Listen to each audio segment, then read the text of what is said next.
woke up this morning and for calling that sleep. The wolves outside laying waste to the sheep. Okay, look natural, everybody. Yeah. So here we are. Look at this. I like it. Yeah, I like it too. This one a nice little place. Thanks for having me in the back of your van. Well done. It's pretty fancy. Much fancier than the outside. Front 1996 Ford Ecoline. Yeah, it's funny. My first band van was a 71 Ford Econoline. That's what a stalker I am. I knew that. Could see. What color was it? The green. Whoa, I took a silent dart. Yes. No.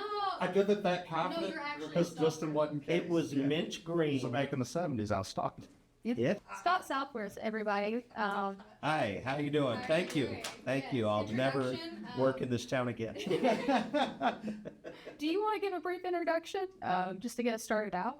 Yeah, just a little background. So thanks for being here, Scott. Thank you. Pleasure. Anybody in the world, you were our most hoped for choice for. I was the only one that answered the phone. You were the only one that answered. Of everybody, we tried. So full disclosure, me and Scott are buddies and co-writers and always interested in each other's music and stuff. So we were hoping you would be the one to kind of lead this conversation as we talk about Emi's new project or new album and stuff. That especially since you and I have spent hours on the phone when we're both on the road in different cities, just talking on the Bluetooth about asking about your recordings and projects, and you asking about like, so how do you guys do this? Yeah, you would. We just figured it would be the most genuine thing to have three friends that have known each other for a while. Yeah, about it, and so you're just the host we were looking for. Well, good, because I met you both right around the same time, I think. Yeah, pretty much. It was at the Odd to think, actually. yeah. At the Smoky Mountain Festival. I mean, and that's another thing when you think. Well, we were just talking about these festivals earlier, but to me, that's one of the great benefits of these things. More than just getting up and playing, but making these connections and Probably my favorite part of all that. Sure.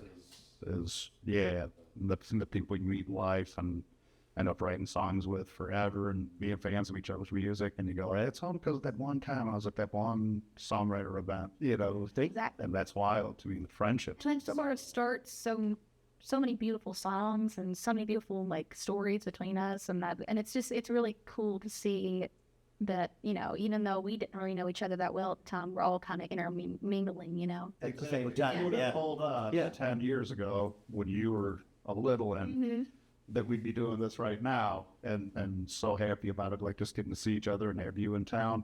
It would have been wild to me if it's so 10 years from now we're all going to be in Knoxville talking about Emi's album and hanging out still. Yes. And here we are. So Yes. And we do spend a lot of time on the phone together. we do.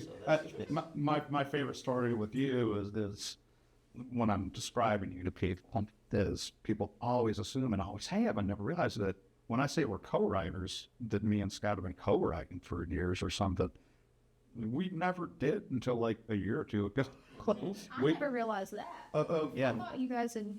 No, we get on the phone, we talk about Marvel movies, we talk about daughters, monsters. Yeah, and I've always loved that. Like we talk about music together, but when it finally hit us like, Yeah. hey, maybe we should write songs together too. It made me realize that, like, if you asked me 10 years ago, like, if I would be doing something like this with you, this elaborate of a project, I probably wouldn't have believed it. Right. We might have rolled our eyes and been like, you guys are crazy. That's not going to be like that. But I have a weird theory that God wants certain people to meet, and that just for some reason, when it happens, it's usually some kind of connection where you want to spend a lot of time keeping up with each other and working together. And so that's my only theory of why all this happens. Some guys? people like that, though. And they just click with you, and you understand each other so well that, like, it's like breathing. Like, Absolutely. And we've always recognized the dichotomy of people. Which is fantastic. Emi has had the kind of career that most indie musicians only dream of. And she's only a few months away from being 21.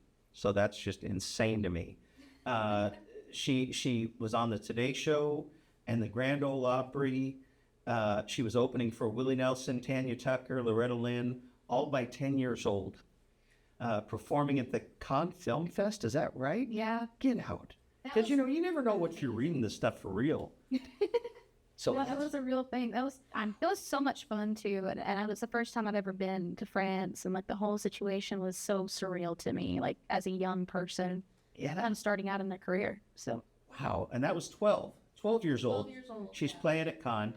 She's worked with Tony Brown, Jim Lauderdale, Bootsy Collins, Bella Fleck, Luke Bryan. She's appeared on American Idol. She released 10 albums before she was 20. And just what's just about to drop or will have dropped is this brand new 26-song album called Misdemeanor. They want voice, they want beauty, they want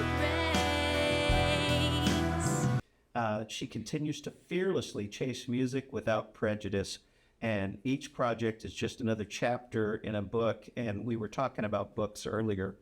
Think about Game of Thrones. Have you started reading that first book? I haven't, but I want to. I'm planning on it. So here you've got all these years and all these accomplishments, and I look at this, I'm like, man, that's not even like a third of the first Game of Thrones book for you. You have so much more. Yeah, this is all still. That's interesting way to look at it too. Yeah, I mean, there's so much more to my life and how I'm going to be going in the future, and it feels like I've lived a whole life already, and I'm excited to live my next one. That's crazy. And regular sector. you were the Young Entertainer Artist of the Year back in 2023. Thank The ASCAP Desmond Child Award winner. Yes. And look at my writing. My thumb kind of messed up there. I don't know, but anyways, I'm excited to have these conversations, and I can say I'm probably one of the first people that isn't involved in the band to have heard some of the songs. Yeah. And I'm digging it. I'm so excited, so happy to be sitting here with EmiSunshine and my buddy Fish Fisher, who I didn't write a introduction for you.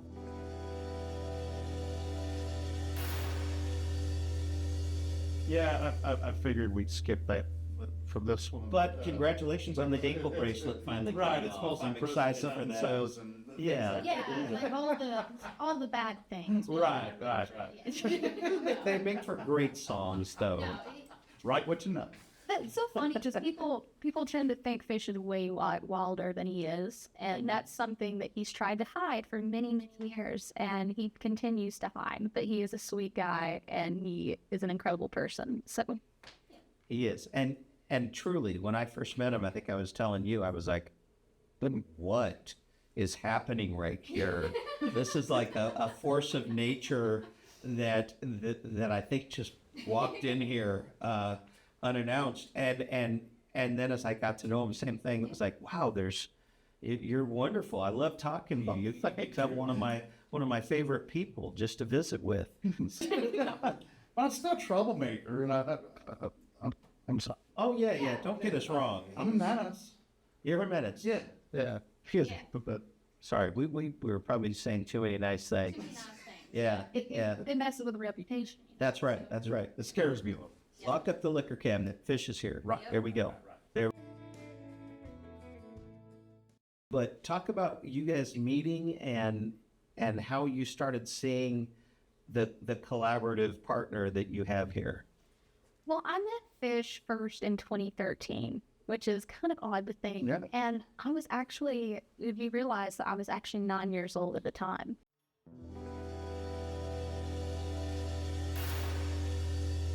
And I was really new to songwriting and working with other people because I'd only ever written with Mother Hamilton at the time. And of course, I loved every minute of that, and I would not trade that for anything, but I wanted more experience with writing outside of that. And I wanted to kind of find my footing as an own person, too. So showing up and seeing so many fantastic songwriters at the Smoky Mountain Songwriter Festival meant a lot to me. It really did, because I just didn't really know, I didn't know where I fit in yet. And I still don't, but I find a place for me to fit in. It's not for anybody else to do. So I figured that out over time. But I remember meeting Fish at the Sugarland stage And then, that they had.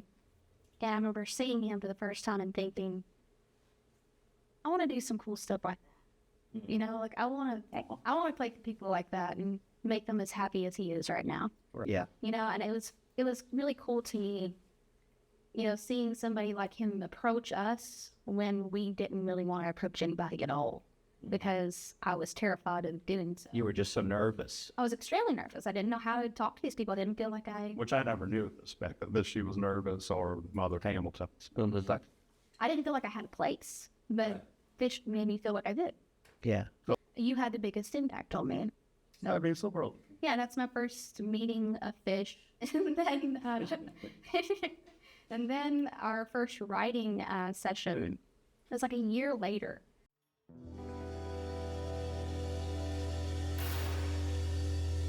And we met at my ukulele instructor at his shop.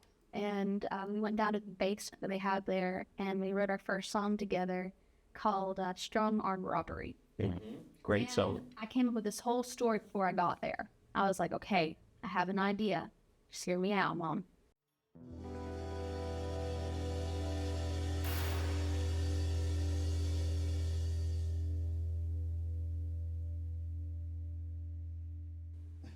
Hear me out. There's this woman. She gets killed and thrown in a safe.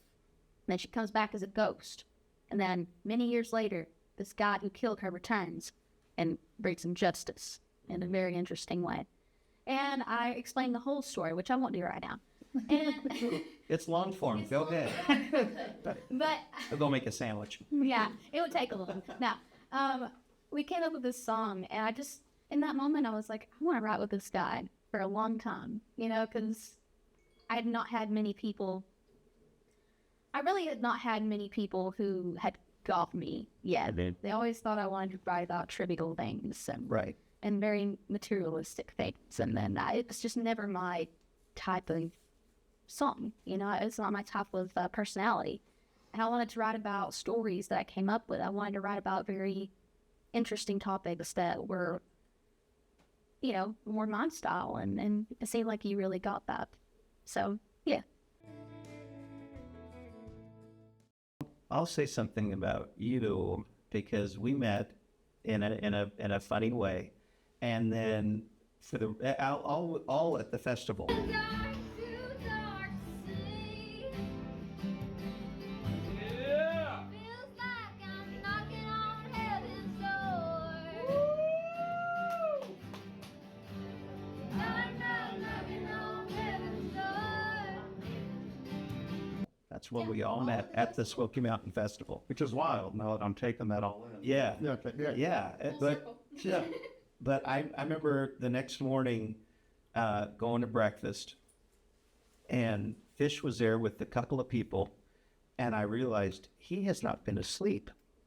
He's been writing with these people all night, and they're in there, and the things that I recognized about you that I realized, okay, this is someone I want to spend time with, is how encouraging you were to these people you were writing with. As they would say something, you'd be like, yes, oh, and it was just so, you were just so welcoming to the ideas, which is not always the case in a writing session. Sometimes it can be extremely, No, I'm writing about this. yes, it can be extremely like rigid. Yeah. Like it, not a lot of soul into it, but you tend to kind of bring in a lot of part whenever you're writing with other people, that you encourage them in such a beautiful way. Like, Then when I saw that you guys were collaborating together, I thought, well, that's really, really cool. But so writing a couple of songs to then saying, let's record together, to, I mean, as it progressed for you, what was it that made you guys, for you too, that made you guys feel like you were really matching up here? Okay, so check this out. That was interesting to hear your perspective. We've done a lot of short form answers, like on the news shows and stuff, about how to make.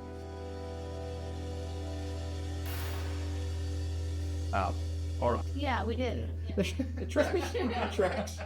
But my perspective is a little different, my prism of view. So I really never know when we met. I know when we talked. Yeah. But to make sense of that, so musically, I'm based in Gatlinburg, and Emmy was in Gatlinburg playing all the time. So we were both locals on the scene before Cindy put together the Smoky Mountain songwriting. Okay.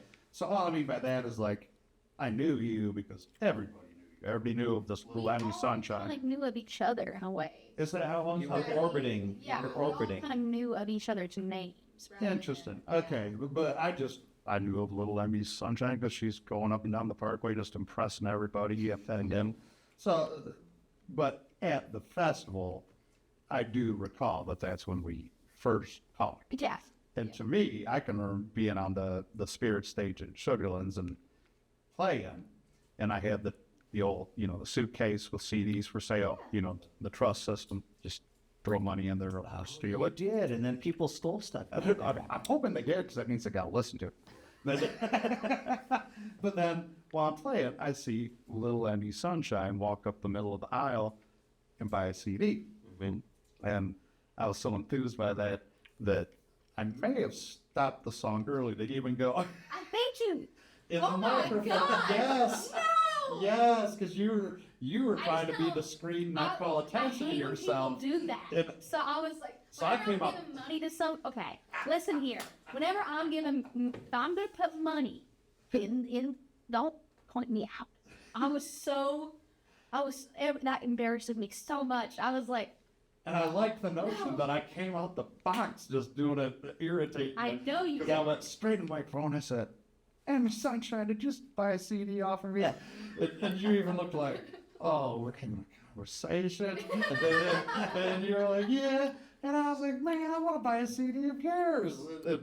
I said, I'm going to talk to you after. And that's when, of course, I introduced myself to your mom first. Yeah, of Then course. talk with you. But then that was funny because when y'all tell me that you were nervous about co-writers or well, you got co-writer, but be around songwriters, I had no idea. I figured that he'd been writing with all the people that I'm seeing around the landscape at that time. But then from there, our vision starts to, or our memory starts to unify because I do recall just plainly asking, can we write together? Because I did notice that as different as we are, for something inside of me, noticed that within that dichotomy, there was some similarities. We were singing the same mountain scales, like you progressed way beyond where I was going vocally. But at that time, you were playing primarily music. Exactly. And I met 4 coal miner towns and then Route 23 in Kentucky, and you were singing that same vibe, like even though it was a male vocal versus a female vocal, a grown man vocal versus a child vocal, the growling, the A lot of the same type of. yeah. So I just thought, like, I think we write well together, and so I just pitched the idea of, like, could it happen? And then even when you get enthused and you say, yeah, we should do that sometime, you never know if it's going to happen. Yeah. But some of that is between life, God, and the GPS. Are you out in the same sky someday? Yeah. And then we worked at scheduling the 3 of us together, me, you, and Mother Hamilton, for a year of failures between me and your mom. Text each other and saying, I'm like 2 cities away from you in this state. You want to try for that? But then something happens. And I really didn't know if it would come together. But then we met Marvel at the guitar shop and wrote Strong Arm Robbery. And I had the exact same feeling you just expressed. As before the song was done, I thought, I'm going to be writing with this kid for a lifetime.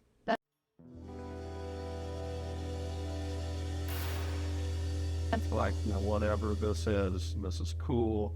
And I was just admiring the 10-year-old you walked in with this ghost story. Then you were just throwing everything and all that stuff.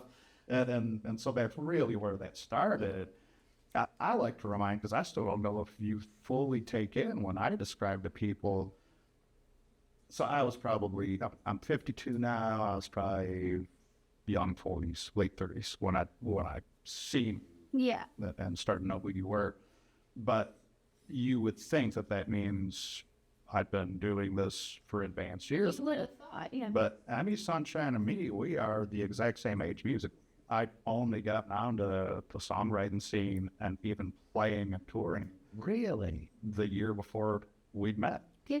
Because just due to when I was raising my kid. We're the same age musically. That's We are fantastic. literally, we came up together, Yep. but you wouldn't know what to look at us, Exactly. you know. But Oh, this industry's been really hard on you. right, it tells you a lot. You're doing great. Yeah. But I think that's where some of that kinship came from. Is maybe as a child you might have looked and thought like, "Oh, this guy's probably been doing this a long No, time." I I'd genuinely only thought. been on the road solo for a year. Before that, I mean, I went 10, 12 years without playing, so I wanted to raise my daughters. And so big. And before that, I was in a totally different genre of music, and I was a young, primarily guitar player. But as far as being a solo artist, writing songs, I've only probably co-written with people, like formally, you know, professional songwriting in Nashville and stuff, maybe a year before you and I wrote together. So in my mind, I was learning the ropes At the same with time. you, even though you're a kiddo. And So we were both kind of just growing together, even though exactly. that's so odd. And I didn't know until this moment if you'd ever realized that. I never realized that. Interesting. Okay. Yeah. So that's just a point of interest that. So my view on just how that timeline looks is a little bit different, even though it's the same. Yeah, we grew up together. Wow. I love it. I love it. Basically. No, that's great. That's great. That's Cool to talk about. Yeah, we've never really had that conversation, so that's cool. That's exciting. Well, let's talk about Misdemeanor. I keep doing this because there's this great photo behind me that I Oh, it's a photo. didn't realize was there. In your mind, how is it different? I mean, you've dropped 10 albums, and that's not even counting Strong Arm Robbers and other projects that you worked on. So how is this different in your mind? And was it a conscious, I want this to have this sonic quality, or I'm looking for something different here? It was definitely a conscious choice. I mean, at the time, I wasn't quite sure about it being. At first, I wasn't sure about it being a double album or anything along those lines. So then, I didn't really know, what it was going to be. But I did know that my band was steadily changing over the past, year. center. Our instrumentation changed pretty drastically, I think. I started playing guitar and tenor guitar, electric tenor guitar. And I brought in my new guitar player, who's my lead player, John Newman.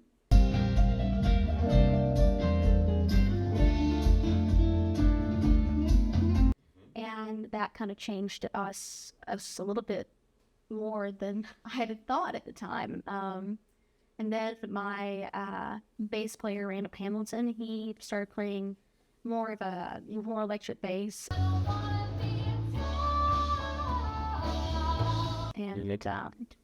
And then my Uncle Bobby, he ended up playing a full kit. So now Just a bigger sound? we have a bigger sound, and it's more of a, I would say outlaw country.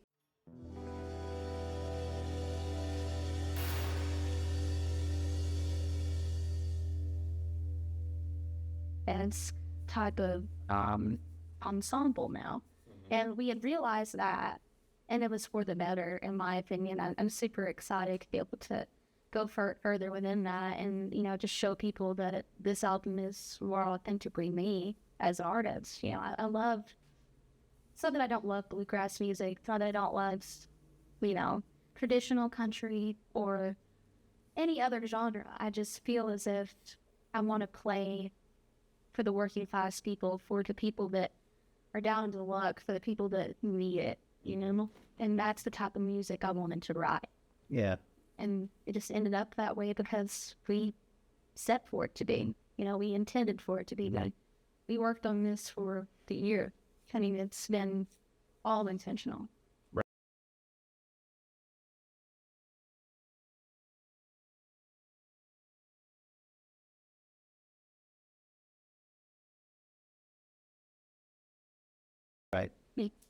So bringing in John, you said that changed the sound. What does he bring? What did he bring to the band that maybe surprised you? Well, he honestly brought in more of a twangy type of sound, I would say. It definitely fits within that, outlaw country name. I feel like he brings in this new energy because us as a band, we've been playing together for, I guess, I don't even know how many years now. I guess it's about 10. For you, your dad, and Hump's Bobby, it's got to be at least 13. Oh gosh, it's 13. For the trio of it, you've had some of us come and go and line up, but yeah, you've got tenure, the three of you. Yeah, so it's kind of been a lot of the same sound between us, which is fantastic. But I've noticed that the instrumentation has changed. Also, the topics have changed that we're writing about, and I feel like I'm more me than I ever was. But and that kind of adds a whole new sound to it as well. Like just as a person. Yeah. Thanks. Wow. How about that? What do you think? How is this different for you, as working with producing and co-producing and all that? But how was your direction, Jim? It's a wild ride when I look back on it because it's the core, and even after this album's out and Emmy does the thing, it's the core. Our relationship is co-writing and songwriting. We do a lot of other stuff together. But 15 years from now, I'm not going to be producing her albums. I will be co-writing with her. Yeah, like we just know that. So that's Really, you haven't told him? Okay, all right. Yeah, go on, Fish. What was that? Tell us more. But now, a lot happens over 10 years of any relationship. I did recognize, me and Emmy started a tradition of even if we're on the boat together, going to breakfast at least once a month, sometimes twice a month, and just kind of vibing about where we're both at in life and everything. Something hit me in the middle on the breakfast, and I don't remember what it was, but that I do have a panorama view that might be relevant right now, and that it's different from everybody else's, and I felt a responsibility with it. I would compare it to anywhere that's ever worked in the restaurant industry, which a lot of us have at some point or another. You always got those people that are specialists. You got the best cook. You got the best hostess that knows how to get everybody at the right seats and turn the tables to where nobody's getting mad. And you got that one waiter or bartender that can just take care of two people's job, And those people are important. But you always got that one individual that just had to do a little bit of all of it. That one that's like, I started as a dishwasher, and then I became a busser, and then I waited tables, and then I became an app cook, and their prism of view is different because they see how everybody's role intertwines. And for me, I do have the luxury of all those starting out, and we're going to end right back up by the end of it, just writing songs together, playing on stage together. But I was a guitar player for 3 years. I've been on a management team temporarily for a year and a half, probably another 6 months of that. Co-writing, we're a duo together. Open for her. I've been in the audience for her. Sometimes if my wife was traveling with me and we seen that I wasn't playing one night and Emmy's in another city, we would go up and be in the audience. Yeah. We teach songwriting classes together. I'm that individual that ain't always the head cook or the bartender manager, but I've gotten to see, I'm an emiologist, basically. An emiologist. I've gotten to study. If that doesn't become a T-shirt, I really fuck with this, actually. If it doesn't. But I felt a responsibility with it when she's kind of, a little over a year ago, letting me know where she's at and where she wants to go. And the timing was just right as I was about to actually slow down my own touring on the road because my wife was getting a surgery to rebuild her leg, and I knew I'd be taking a little time off from make commitments to venues, right, promoting my own stuff. And I just noticed a responsibility to say, if it would make sense for me to take the wheel and executive produce one album with our team, this would be the time to do it because of just those logistics. And everything she's saying, I think that I get the panorama view from being the jack and ball trades master now, you know. And so I consider we did about 4 months of informal pre-production, which really just means going to the diner a lot and talking a lot.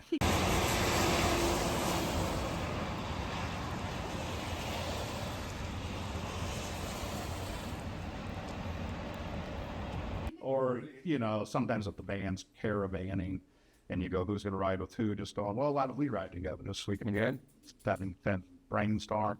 And I think we hit a point that after about 4 months of it, we were like, let's pitch this to the rest of the team and see if this is the time to do this, because it was an ambitious pitch. As a 26-song project is ambitious. I had to sell it. I ain't gonna lie. Right? At first, listen, I was skeptical. And the songs weren't written yet. Not all of them were written yet. Right. So, yeah. Honestly, a majority of the time were not written. So I had to be super charismatic. very, we are sitting outside. Yeah, a lot of these meetings that we had, which aren't really even meetings. Right, we call them that. It's awesome. Like, It's us in the living room, or us at the diner, or us in the car, or whatever. It's are we low on gas? We got 52 miles of gas, or we got 52 miles without gas? No, we can go for 52 more miles. how many more miles do we have to get there? 40, 36. Is that cutting it a little close to you, or is that, That's cutting it that too how close. it should be? No, No, it's fine for me. No. That's fine for you? Yeah, it don't bother me at all. It won't till you run out of gas. Baby just got 51 miles and we're only going 40. I don't care. I'm not gonna be the one walking. Look, it's 36 miles to Mass. I mean, it's always good to play a gig after walking 7 miles in the hot sun Oh yeah. from cutting it too close. That's good on your throat. My good on your vocal coach, body. Emmy, always tells me, make Yeah, sure to get within yeah. 7 miles, then run out of gas and walk Well, before you know, you like sing. the sunbeams on your vocal cords, yeah. it's Is like that that. what- No, I doubt this town. Gotta put the sun on I your really vocals. doubt this town has any actually, I gas. don't think that is a good thing at all. Actually, too hot or too cold, it's the same thing with like instruments and stuff too. It's not Oh, good that's for true. We're just human instruments. you. We are. Yeah, it's not good for you. Worse than corn. Is what? Dead. Dead corn?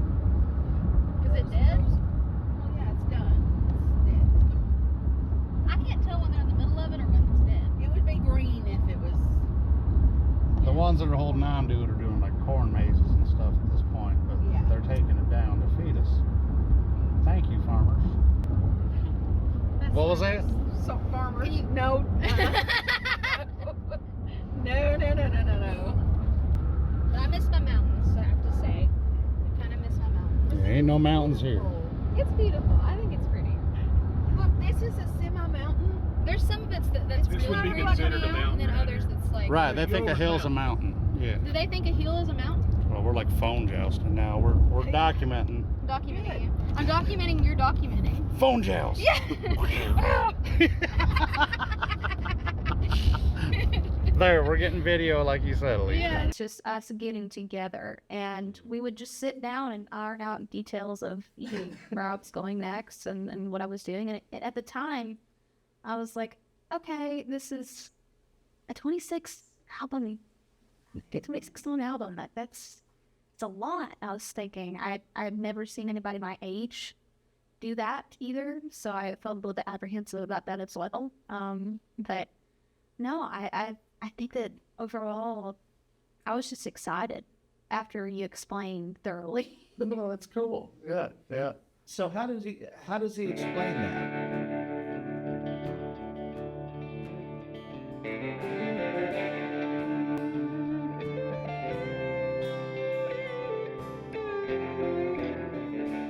I mean, how does he? I mean that interest. I'm seriously interested. No, I can tell you, like, I had bullet points in my head because.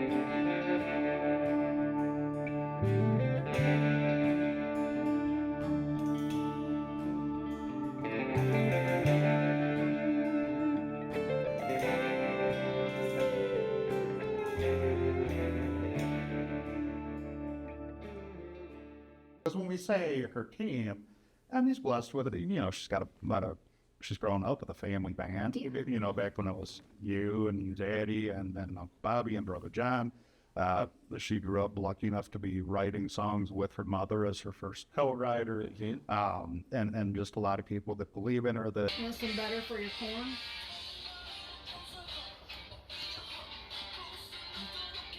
my little boy. But nobody's got big money or anything, but they got skills and to offer. Yeah. And so I knew I was pitching to basically, if Emmy says yes, I'm actually recruiting everybody else to it, whether they said yes or not, because I'll follow where Emmy goes. But I knew I could do a good job if she gave the thumbs up that I was on the right track, you know, and I pitched specifically that what I'm hearing is Emmy wants to amplify, like a lot of artists her age, that when you go from child star to realm star, and I actually admire about Emmy, she didn't make any of the same tropes or obvious moves that a lot of people do, especially a lot of female artists. She didn't entirely switch genres to like, I want pop punk or you know, scantily Gregorian chants. Right, scantily clad Gregorian chants. What a band name. Yes, a scantily Gregorian chants. Bro, we're doing that. Okay, That was an ass nice, but we're coming back to that. But, you know, or completely changing her physical image or nothing. She wasn't asking for none of that, but she was expressing to me that she wants to amplify a sonic shift between her and her audience, and to grow her audience to know her as more than what you get to know somebody when they're a child star. It's really easy to be marketed well as a child star, but one-dimensionally, because you don't even know who you are yet. How are you going to tell everybody else who you are? Right. And if I say this wrong, then me. But what I was... Like, as an adult, like, I'm sorry to interrupt you, Yeah. but even like as an adult, I just wanted my audience to know who I am now. Yeah. You know, like I love all the things I did as a child, and that's great. But I want people's perception of me to change now that I am more fully as well. Yeah, and it wasn't that you were saying, like, I don't think I'm the person they're saying. I felt like you were saying, I want to be three-dimensional, Yep. not one-dimensional. There's more that should. And so with that, the pitch was, I have found Empires, this legitimately one of my favorite singers, that is at a creative high with only half a steady, with 10 albums behind her back before the age of 20 years old. Yep. It's time for a double album. She is at that creative high with songs that are in her, and she's telling me the things that are written so far that she likes, but that aren't written yet that she needs. Yeah. And I recognize one album is not going to do this, because I call it Emmy 101. When you hear Misdemeanor, the album, You're getting to know. even if you've never heard EmiSunshine before, even if you've never heard EmiSunshine's name before, within one album, you're going to know this artist and know this person. And that was the goal, was to capture Emmy 101. But when you're feeling everything she was feeling, and when you're on that creative high, that's at the height that it's at, and I, Lord knows, she's always challenging herself woefully. Even the songwriters are like, do you need to? Come on. You know, and I just recognized, like, this is going to be a hard pitch to sell everybody on. But if I can just sell Abby on, it's going to take a double album. And the other thing that I recognized, most artists, I mean, double albums are a big moment in history for any artist. I mean, you know, even if 5 albums from now, she's got some big, you know, success with it or whatever, you'll always look back on double album for any artist. You know, I don't care if you're Bob Dylan or the Beatles or whatever, the double album, they were feeling something, and they had something to get the audience that they hadn't had before. But for most artists, that don't happen until later in life. Right. Bob Dylan wasn't 19, started writing this double album. You know what I mean? Yeah. and so I just had a few things where I was like, if you, and I'm speaking to her with everybody on the team in the riddle, if you are down for taking on the challenge, this is not even a small ask, but this is asking for the highest work ethic also. I mean, it's a lot easier to make half a double album, you know, and it was saying some of the materials there, but if I'm producing it, I don't think, even though we got all these great songs, that's not for the sale. We got to write that script, so that put the responsibility on me and you and Mother Hamilton primarily to do that. So we're starting from scratch with a lot of that stuff. But the other conditions that I just want to make sure made sense is I wanted to capture the sound of her band now, because I was hearing from you that you know, you came up with years of great albums that were more traditional mountain instruments. I mean, Yeah, they were broken down as a band. Yeah, It was more so. your ensemble was true on a lot of the albums to what you were seeing on the stage back then. Absolutely. But that was a uke, and you still play uke and love uke, and you're a uke virtuoso.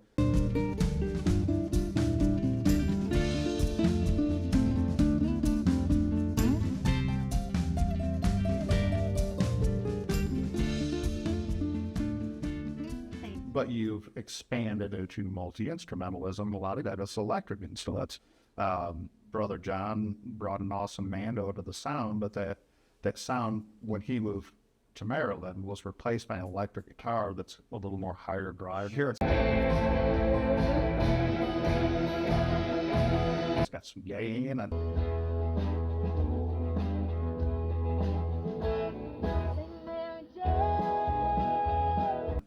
and slowly the sound of the band, not even just what you were feeling or writing or singing, It started changing as well. started becoming outlaw and Americana much more than traditional and mountain music. Banjo Gadden. I really want to say that it's incredible how organically Right, it was never. it wasn't. At that time, it wasn't deliberate. Interestingly enough, even when I was your guitar player, I was still on acoustic instruments. Yeah. All the way. John Newman is the one that brought the game changer of let's plug into an amp and turn up the gain. And so recognizing that, and as you were expressing to me, like my live show is different now, that the sound of these albums and my interests and where I'm writing right now are a little bit different. That was a little bit of the pitch, as I wanted to say, let's capture.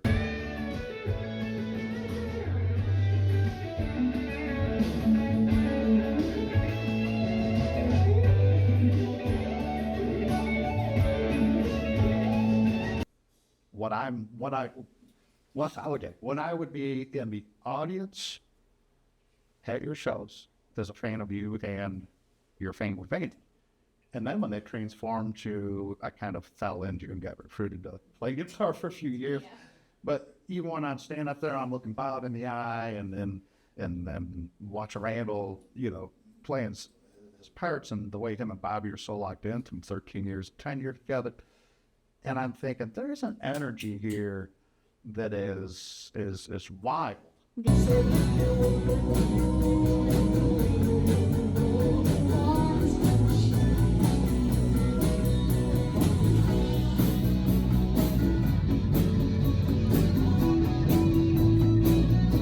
Yeah. And I hadn't heard that on an album yet. I've heard a lot of really great, refined, traditional stuff.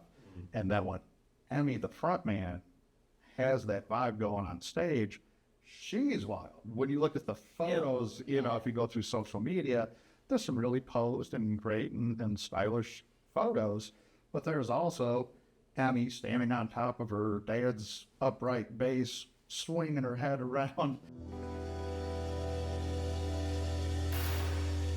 Lean back, Emmy sliding across the stage on her knees, be hovering over like this.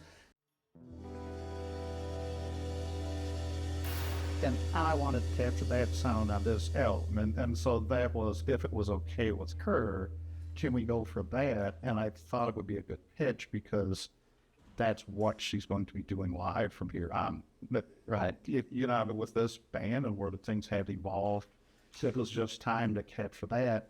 And so, yeah, some of my I don't want to call it conditions, but requests, is I did say things like, I want Uncle Bobby to be able to play full mob.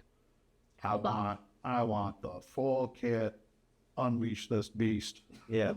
Let Bobby smack them drums, play hard, and be obnoxious. That way it lifts rising tide raise all boats. Which should happen as the guitar came in, the electric guitar came in. The sound was getting bigger, so the drums have to match that, right? How for you? I'm thinking, what a blessing you have around you with Mother Hamilton and Randall and Fish. That, because what I heard him say was, you know, you were telling him all what you were wanting to do and where you wanted to go, and to have people around there to like, okay, this is where she's going. Let's get her there, instead of, no. Here's my vision for you. Yeah. You know, for you to have these partners that are around and listening to you, because, you know, not every 19, 20, 21-year-old gets listened to when they're in the artistic world. It might be in their 40s when they finally get to make their voice heard. But you've always had that. I've always had a team. Yeah. I've always had people behind me, and I'm very, very blessed to have that. And I'm very thankful that I grew up just involved in music in general, so I could have, you know, the knowledge and the love for it that I do now. I mean, without that, I don't know where I would be. Right. Yeah, very, very cool. Okay, so you guys are having breakfast, and you're talking about these things at the diner. Mm-hmm. Is someone writing all this down? Like, are you guys... It's mostly Fish. So how does that work? Because he's talked to me about this before, as we're both driving whatever state we're in, and I'm going, how do you organize all of this? How is that happening? So you guys are sitting there talking at the diner. Are you writing on napkins?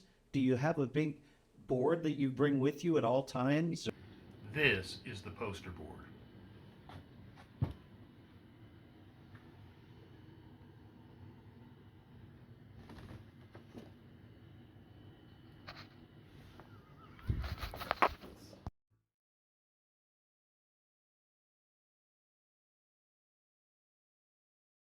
How does this work? I'm embarrassed. What do you see? What do you see? I want to hear what she sees. It was on a napkin sometimes. Mm-hmm. It was in a booklet sometimes.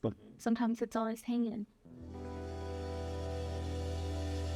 It could be anywhere, but he always kept his information put together, though. Even though it may seem chaotic from the outside view, it's just how he keeps everything together, if you ask me. Do you want to expand upon that?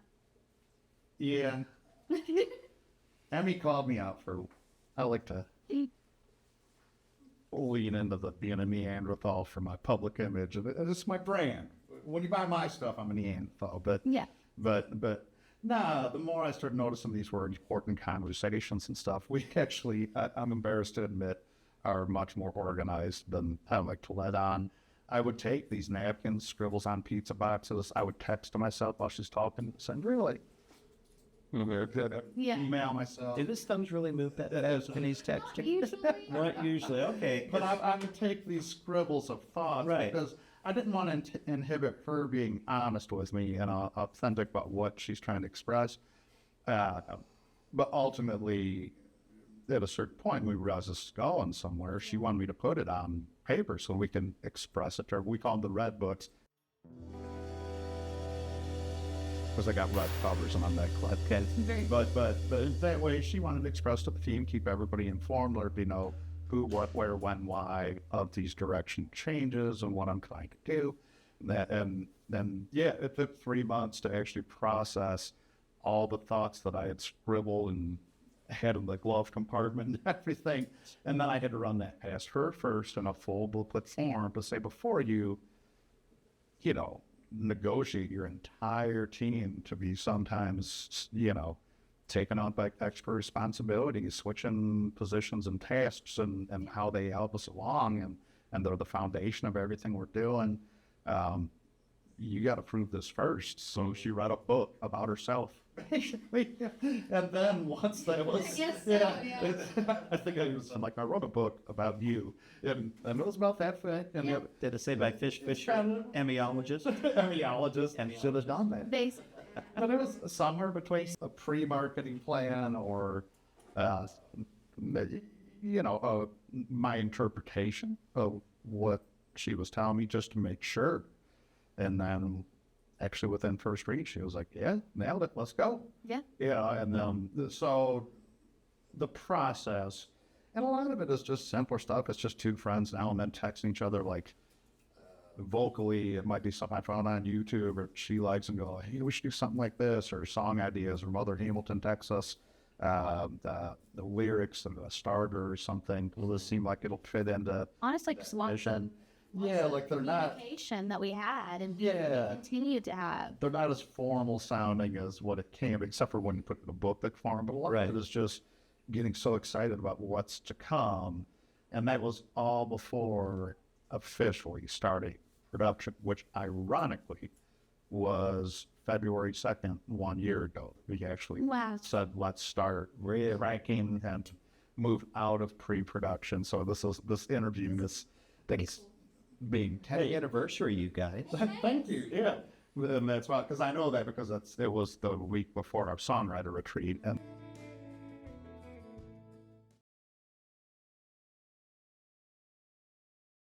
so this shoot it's an annual thing. It's in a few days, but then we checked every box and did done due diligence to make sure is this the right plan. And once we did that, then it was a pretty rigorous routine, Well, it had to be to get 26 songs locked down in a year. Less than a track.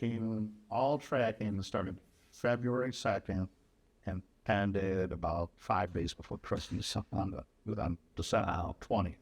So that was about 4 months of pre-production, 10 months of production for a double album, independent, no big money behind it, lots of time and energy behind it, and a lot of elbow grease from everybody.